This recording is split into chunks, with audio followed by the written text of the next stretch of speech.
त्याच्यानंतर साधारण 3 cases bird फ्लूचे जे सॅम्पल्स होते ते पॉझिटिव्ह आले. मला वाटतं एक 2 दिवसापूर्वी ते रिपोर्ट 15-20 दिवस आणि 15-1 दिवस पण त्याचे 3 हे पॉझिटिव्ह आले. आपल्या उदगीर तालुक्यातले हे सॅम्पल होते. त्याप्रमाणे ज्या राज्य सरकारकडनं जे काही प्रिकॉशन्स आणि जे काही प्रिव्हेंटिव्ह ऍक्शन आहेत त्या घेण्याच्या सूचना दिल्या होत्या त्याप्रमाणे आपण घेतल्यात.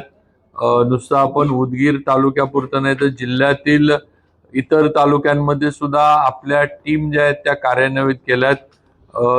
कुठून धोका किंवा प्रादुर्भाव होऊ शकतो ह्याचा थोडंफार लक्ष ठेवून या सगळ्या आपली टीम जे आहे ते कार्यान्वित आहेत. घाबरायचं काही याच्यामध्ये कारण नाही आहे आणि जिल्हा प्रशासनाचं पूर्ण या ह्याच्यावर लक्ष आहे आणि वेळोवेळी आता काही ठिकाणी ते कोंबड्यांचं वगैरे जे कलिंग ज्याला आपण म्हणतो म्हणजे त्यांचं ते करण्यात आलंय. अलर्ट झोन 10 किलोमीटरच्या रेडियसमध्ये करण्यात आले. वाहतुकीवर 21 दिवसाचे निर्बंध हे लावण्यात आलेले आहेत. 32 रॅपिड रिस्पॉन्स टीम हे आपल्या कार्यान्वित आहेत. निर्जंतुकीकरण केलंय. त्याचबरोबर पोल्ट्रीचे जे पिल्लं आहेत म्हणजे त्यांचे अहवाल निगेटिव्ह आलेत पण तरी लक्ष ठेवून आहे आपण असे आहेत की त्यामुळं असं काही घाबरण्याचंही नाही पण आपण याच्यावर लक्ष ठेवून आहे. तर आज डीपीडीसीची पण बैठक झाली. त्याच्यामध्ये पण आपण बऱ्याचशा गोष्टींवर चर्चा केली. बरेचसे काही जिल्ह्याच्या दृष्टीने जे महत्त्वाचे विषय होते त्याचं पण सूचना चर्चा आणि जिल्हा प्रशासनानं पण जे केलं त्याचं आपण सगळं जे आहे ते आजच्या डीपीडीसीच्या ह्याच्यात घेतलंय. पहिलं तर मुख्यमंत्र्यांचा 100 दिवसाचा कार्यक्रम आहे तर त्याचं जे काय आहे ते योग्य पद्धतीनं अंमलबजावणी झाली पाहिजे ह्याच्याबद्दल पहिलं या निमित्तानं मी सांगू इच्छितो. आणि कलेक्टर मॅडम आणि सर्व विभागाच्या प्रमुखांनी या ह्याच्याकडे लक्ष द्यावं. 100 दिवसाचा जे आपला कार्यक्रम आहे तो झालाच पाहिजे. त्याच्यामध्ये आम्ही कुठेही हे नाही आहे त्यामुळे सगळ्यांनी हे करावं ही सूचना दिली आहे. बाकी आपण डिस्ट्रिक्ट स्ट्रॅटेजिक प्लॅन जो आहे तो 100 कोटीचा एक हे केलेला आहे. त्याच्यामध्ये सर्व आमदार वगैरे सगळ्यांच्या मतदारसंघातली कामं जी आपण आहे ती या डिस्ट्रिक्ट स्ट्रॅटेजिक प्लॅनमध्ये घेतोय. 5 ट्रिलियनच्या इकॉनॉमीमध्ये आपल्याला जे करायचं पंतप्रधान महोदयांचं हे एक योजना आहे तर त्या दृष्टीनं हा डिस्ट्रिक्ट स्ट्रॅटेजिक प्लॅन महत्वाचा आहे. गोखले इन्स्टिट्यूटनं जिल्ह्याचा सगळा अभ्यास करून हा प्लॅन आपल्याला करून दिलाय. त्याचं आपण अंतर्भाव जो आहे तो डीपीडीसीच्या याच्यात केलाय. बाकी काही विषय आपल्या इथले महत्वाचे अजून जे होते ते म्हणजे सोयाबीनची खरेदी तर त्याचं पण परवाच्या कॅबिनेटमध्ये मी आणि आपले सहकार मंत्री बाबासाहेब पाटील यांनी हा विषय मांडला. तर 6 फेब्रुवारीपर्यंत सोयाबीनच्या खरेदीला मुदतवाढ देण्यात आलेली आहे. आपला कोटा पण वाढवून देण्यात आलेला आहे आणि अजून लागला तर तो पण कोटा वाढवून देण्याचा निर्णय हे आपले सचिव देवराज साहेबांनी सांगितले की आपण वेळोवेळी घेऊ त्यात काय अडचण येणार नाही. त्यामुळं त्याचे हे केले. आता सुद्धा काही शेतकऱ्यांनी आपल्या तालुका संघाच्यांनी केलं की एखाद्या 6 फेब्रुवारी पण आपल्याला तारीख जी आहे ती कमी पडेल पण या बाबतीत आपण परत एक आढावा घेऊ. कारण शेवटी तारखा वाढवायच्या म्हटलं तर केंद्र सरकारशी थोडं आपल्याला या गोष्टीवर हे करायला लागतं. मग थोडं पुढचं जे आहे ते कसं हे होतंय तर त्या दृष्टीनं आपण निर्णय योग्य वेळेला परत घेऊ. त्याचबरोबर बरेचसे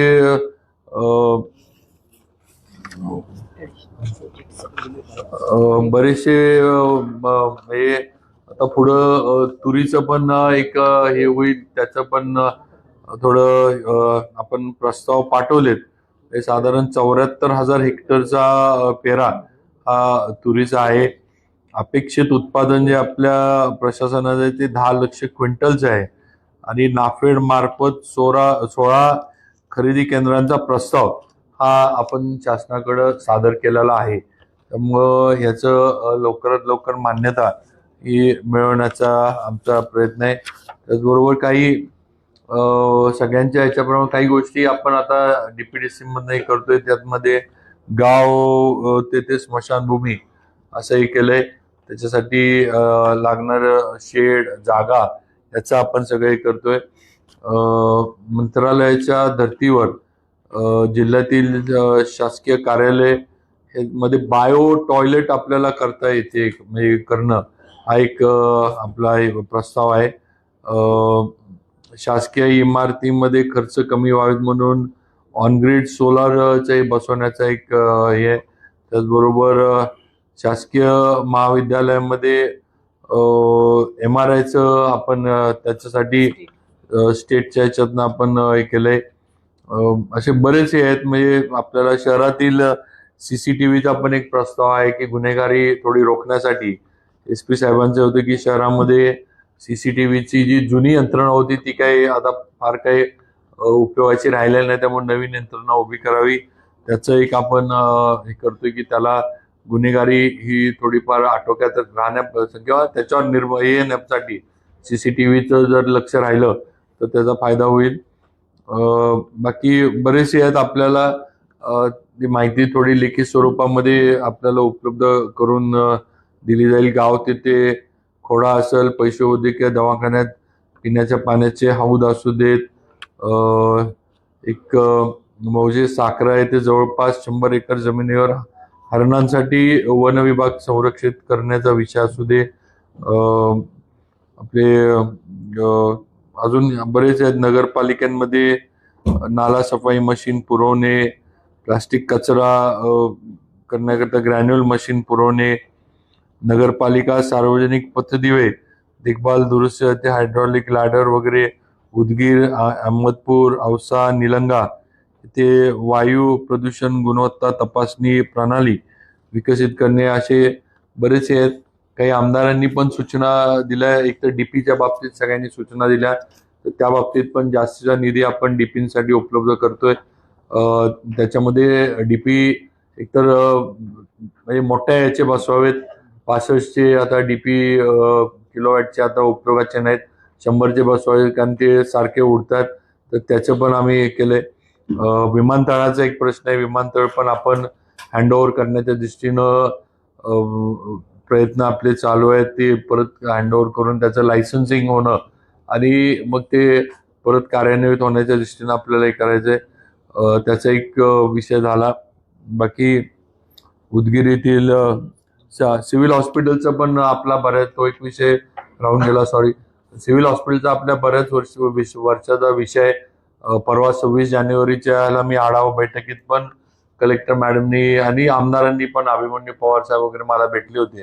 त्यांनी पण हा विषय केला होता. तर यासाठी परवा आमची डीपीडीसी म्हणतो मी, आमची जी कॅबिनेट मीटिंग झाली त्यावेळेला मी स्वतः मुख्यमंत्र्यांना अजितदादांना पत्र दिले किंवा ह्याला लागणारी 3 कोटीची रक्कम ही तातडीनं उपलब्ध व्हावी आणि त्याचं नियोजन करण्यात आलेलं आहे.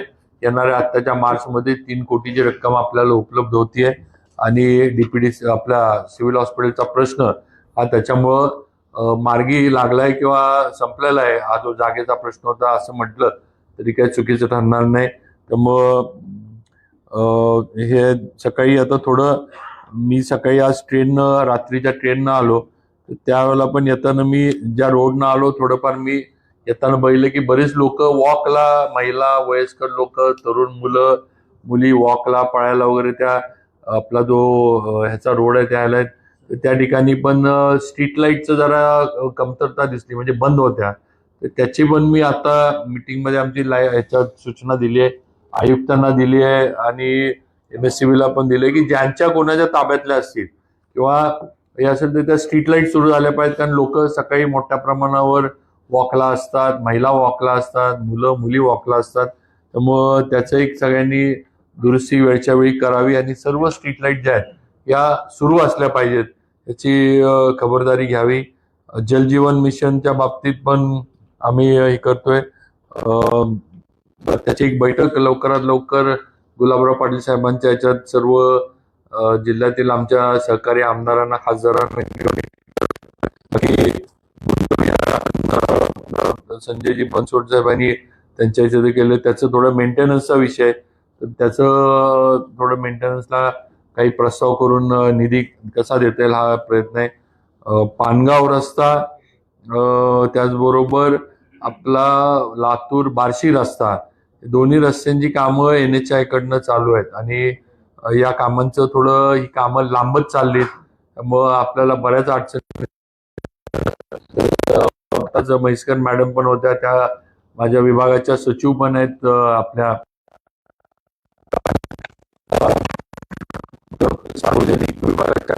तर ती पण बैठक आम्ही लवकरच मुंबईमध्ये लावतो. NHAI चे प्रमुख अधिकारी आणि आपले, आणि त्याचबरोबर म्हैसकर मॅडमनी पण आपले साळुंके जे आमचे सचिव आहेत रस्त्याचे, त्यांना सूचना दिल्या की इथं ऑन फील्ड येऊन या रस्त्यांची काय परिस्थिती आहे ती बघावी आणि त्याप्रमाणे त्या बैठकीला तो रिपोर्ट जो आहे तो त्यांनी हे करावा. त्याचबरोबर अभिमन्यू पवारांनी जे पॉवर ऑन व्हील ही एक नवीन संकल्पना मांडली, तरतूद. खरं म्हणजे याचं मी परवा 26 जानेवारीला मी त्याचं काय म्हणतो प्रात्यक्षिक म्हणा किंवा स्वतः बघितलं, आणि मी सातारच्या DPDC मध्ये पण हा विषय मांडला किंवा अशाच्या पद्धतीनं इथं लातूरमध्ये केलं, ह्याची माहिती घ्यावी अभिमन्यू पवारांच्या कलेक्टर मॅडम कडनं. आमच्या सातारच्या कलेक्टरनी पण कारण अतिशय उपयुक्त असं हे DP जाळल्यानंतर शेतकऱ्याला लाईट नसती, त्याची अगदी ऊसाची लागण असेल, ह्या गोष्टी, त्याची पेरणी वगैरे, पाणी त्याचं हे होतं. नवीन DP तोपर्यंत वेळ लागतो, पिकं जळून जातात. त्यामुळे हे जर आपण हे करू शकलो तर आज आपल्या इथं सुद्धा याला सुद्धा तरतूद व्हावी अशी अभिमन्यू पवारांनी पण मागणी केली होती. तसं पण आपण जास्तीत जास्त तरतूद कशी करता येईल हा प्रयत्न आहे. आता आमचा थोडा प्रयत्न आहे की प्लॅन जो आहे आपला तो जास्तीत जास्त निधी हा DPDCच्या प्लॅनला उपलब्ध करून घेण्याचा प्रयत्न आम्ही करतोय. मागणी आपली तशी बरीच मोठी आहे, पण जास्तीत जास्त निधी हा फायनान्स विभागाकडनं आपल्या लातूर जिल्ह्यासाठी कसा उपलब्ध होईल हा आमचा प्रयत्न आहे. पालकमंत्री म्हणून माझा तर आहेच, पण माझ्याबरोबर असणाऱ्या माझ्या सर्व सहकारी आमदार, माजी मंत्री, तसे आपले विद्यमान मंत्री महोदय बाबासाहेब पाटील आमचा सगळ्यांचा आहे, आणि त्याप्रमाणे आम्ही अजितदादांकडे या बाबतीमध्ये पाठपुरावा करू. धन्यवाद.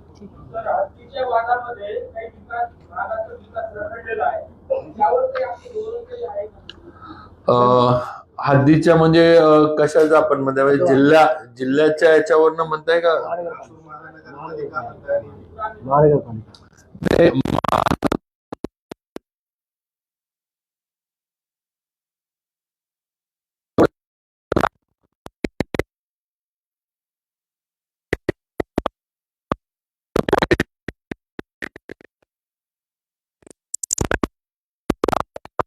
पालिकेनं आयुक्तांनी पण तसं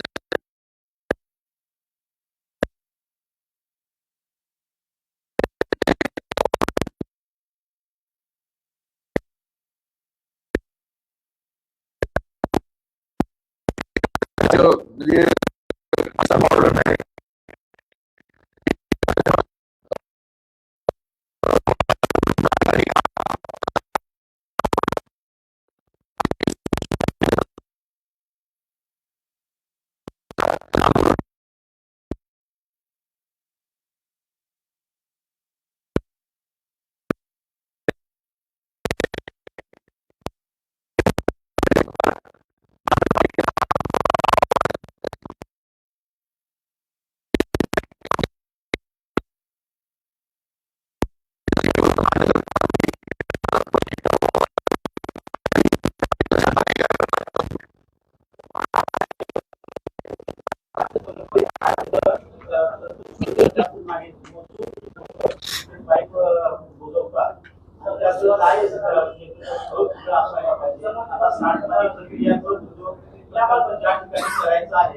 जागा निश्चित नाही आणि 90 किलोमीटरचं काम आपल्याकडे झालेलं आहे आणि तिथं महापालिकेचा एकही जबाबदार अधिकारी नसतो आणि भूमिगत गाठलं गेलं हे सगळं पूर्णपणे गैर आहे किंवा चुकीच्या पद्धतीने. आणि आपले जे दौरे असतील ना तुम्ही अचानक अशाच काही कामाला भेटी निश्चित द्यायला पाहिजे. ते आता आम्हाला कागदावर सांगितलं अजिबात ते चालायचं नाही. मागचा अनुभव तर आमचा असा आहे की नाहीच. आणि अधिकारी जिल्ह्यातले कोणी दिसत नाही, जबाबदार अधिकारी आहेत ना आपापल्या ऑफिसमध्ये, त्या संदर्भात आपण त्यांना सक्ती करायला पाहिजे.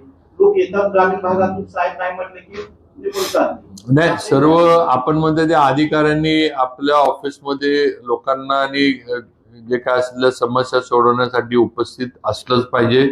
दिलेले जे काही त्यांचं टायमिंग आहे, दिवस आहे, त्याप्रमाणे त्यात काही म्हणजे कुठली त्यात कारणं किंवा हे चालणार नाही. ठीक आहे, बाहेर बैठका असल्या, मिटिंग असली तर समजू शकतो तेवढ्यापुरतं.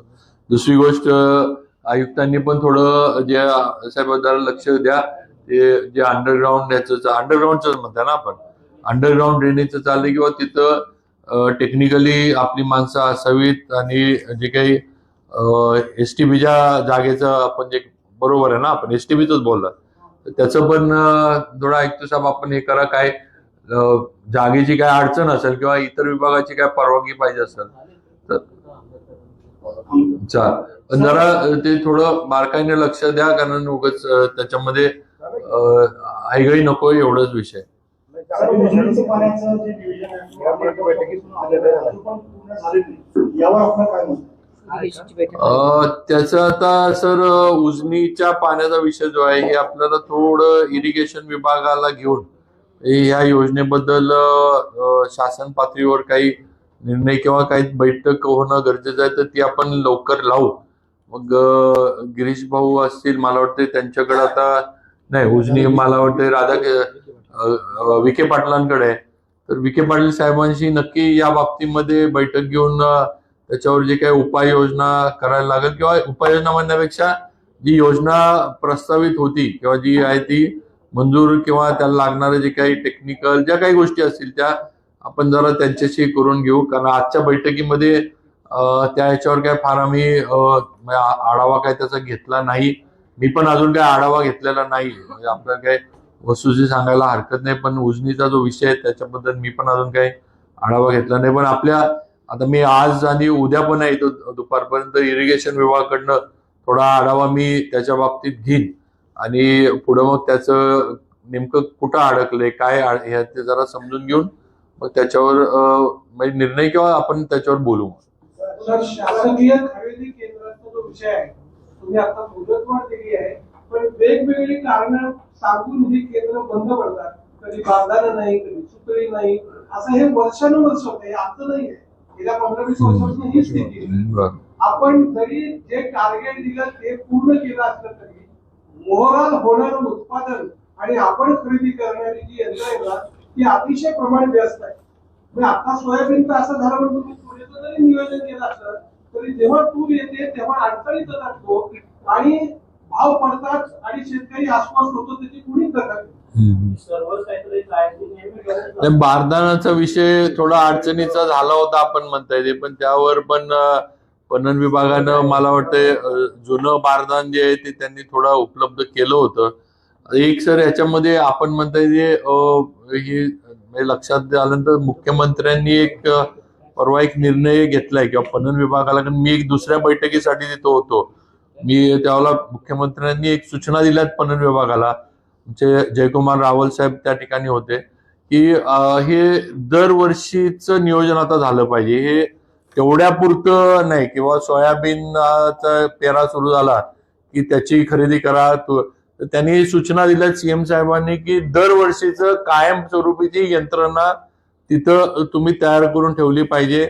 मग तुमचे खरेदी सेंटर्स असतील, तिथं लागणारा स्टाफ असेल, आता सर्व्हरचा विषय आपण म्हटला ते असू दे किंवा बारदाना असू दे, दरवर्षाचं या सगळ्या गोष्टींचं त्यांनी सूचना दिल्यात की हे तुम्ही दरवर्षीची कायमस्वरूपी ही तयारी आता इथून पुढे ठेवायची, तात्पुरती तेवढ्यापुरती नाही. या वर्षीच्या सोयाबीनचं उत्पादन महाराष्ट्रात लागू केलं होतं आणि सरकारने उद्दिष्ट करून दिलं. आता 12,74,000 खरेदी झाली, बंद करून टाकलं. म्हणजे उद्दिष्ट जर या जिल्ह्यात सोयाबीनचं, नागपूरचा जिल्हा सोयाबीनचं उत्पादन जास्त आहे. नाही सर, याच्यावर आपल्याला आताच उद्दिष्ट वाढवून दिलं गेलंय. आणि आपले देवराज साहेब आपले जे सचिव आहेत त्यांनी आज सुद्धा आम्ही सकाळी ज्यावेळेला इकडे याच्या आधी थोडी चर्चा करत होतो कलेक्टर मॅडम वगैरे, त्यावेळेला सुद्धा देवराज साहेबांनी सांगितले अजून लागलं तरी आम्ही तुम्हाला उद्दिष्ट वाढवून देतो, आम्ही काय त्याच्यावर हे नाही. फक्त तारीख आता जी आहे 6 फेब्रुवारी पर्यंत आपल्याला दिली आहे, त्याच्या पुढे जायचं असेल तर थोडं आपल्याला सेंट्रल गव्हर्नमेंटची हे करायला लागतं आणि सेंट्रल गव्हर्नमेंटने तारीख वाढवली पाहिजे. तर आता आपल्याला 6 फेब्रुवारी पर्यंत आणि उद्दिष्ट आपल्याला वाढवून दिले, अजून लागलं तरी वाढवून देऊ म्हणून त्यांनी मान्य केलं.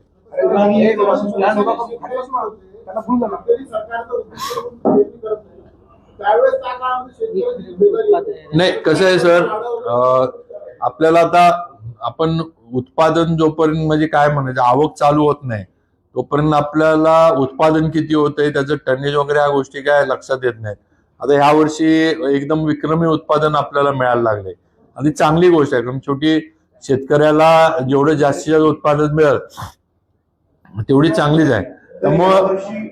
त्यामुळं आपण त्याच्यामध्ये वेळोवेळी थोडं हे ठेवून टार्गेट जे आहे ते म्हणजे कोटा किंवा काय जे आपण म्हणतो ते आपण वाढवून घेऊ आणि शासनाची तशी तयारी आहे. म्हणजे शासन काय ह्याच्यावर एवढंच झालं आता असं याच्यावर नाहीये, शासनाची तयारी आहे. यावर्षीच्या आपल्या प्लॅन मध्ये नाविन्यपूर्ण योजनेत काय करायचं? एक सर मेन म्हणजे एक तर स्मशानभूमीचं आपण एक थोडं बारकाईने करतोय, म्हणजे स्मशानभूमी ही एक महत्वाची आहे त्यामुळे ते एक आपण हे करतोय. दुसरं एक मॉलचं म्हणा किंवा आपलं आता हे पॉवर ऑन व्हील्सचा एक विषय आहे, त्या गोष्टी आपण बऱ्यापैकी त्या ह्याच्यामध्ये धरल्या आहेत.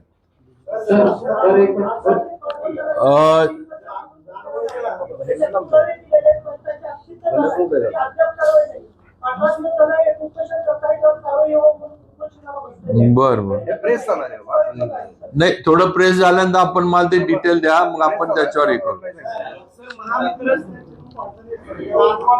अरे प्रेस बोलू द्या ना, प्रेस बोलते.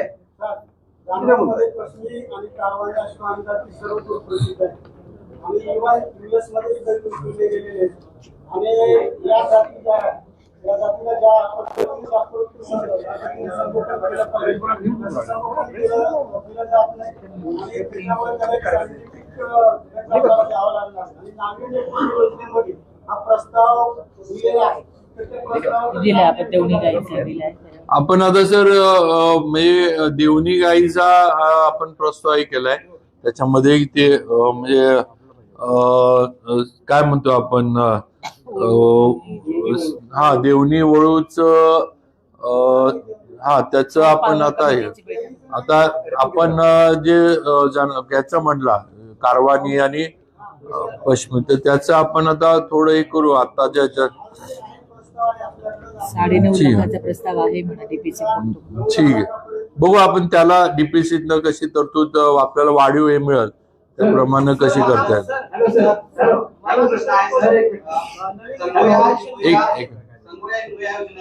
एक मिनिट.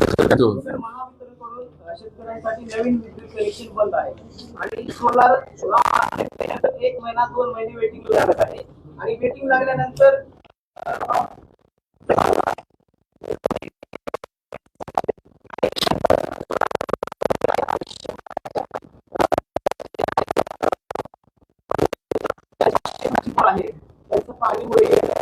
थोडी आपण म्हणताय सर ही आता मीटिंग मध्ये पण चर्चा झाली, म्हणजे आदर्श साहेबांनी अभिमन्यू वगैरे सगळ्यांनीच विषय मांडले. आता काय झालं की पॉलिसी डिसिजन सोलारचा राज्यभर झालाय.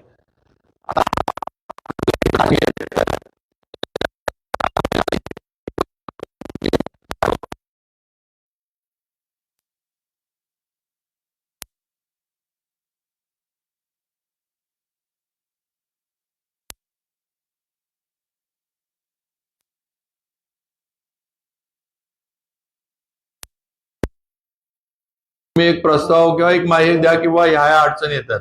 जसं तुम्ही बोरचं म्हटला तसं मगाशी अभिमन्यू पवार साहेबांनी त्यांच्या इथल्या तलावाचा विषय मांडला होता की तलावावरनं त्या पाणी उचलायचं म्हटलं तर सोलारची तिथे यंत्रणा बसवायला शक्य होत नाही.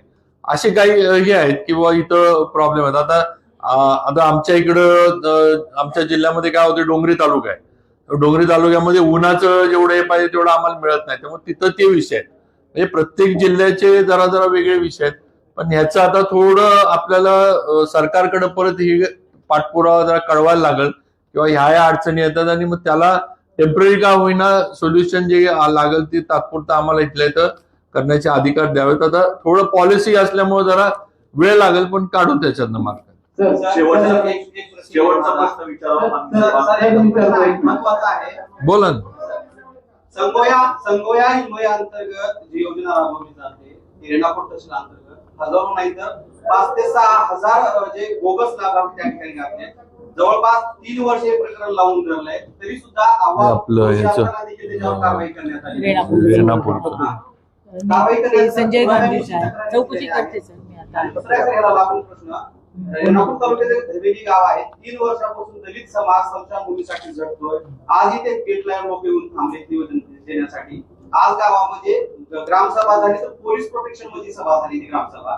तर याच्यावर तर ग्रामीण गरजेचं आहे. नक्की आम्ही स्मशानभूमीला आता आपल्याला सांगितलं तसं आम्ही जागा असू दे, त्याचं शेड असू दे, वेटिंग शेड असू दे, इव्हन मी म्हटलं तर जागा खरेदी पण असू दे, या सगळ्याची आपण तरतूद धरली आहे. आणि आपण जसं म्हटलं की बाबा तिथलं सुद्धा जे काही मागासवर्गीय समाजाचं हे असेल त्याला आमच्या प्रशासनाकडनं जे काही जागा लागणं खरेदीची वेळ आली तरी आम्ही ती खरेदी करून तिथं स्मशानभूमीचं करून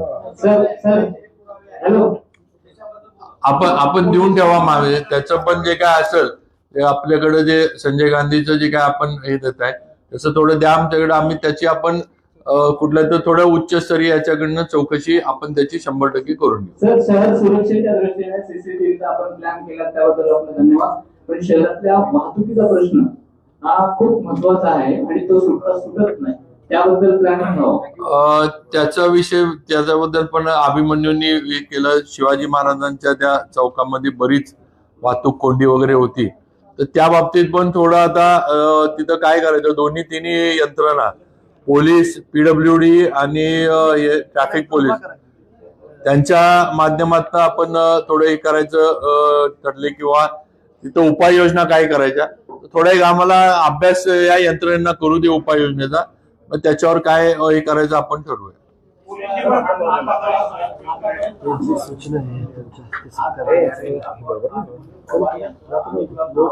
नाही असं काय नाही संजय. प्रश्न जे विचारले ते नाही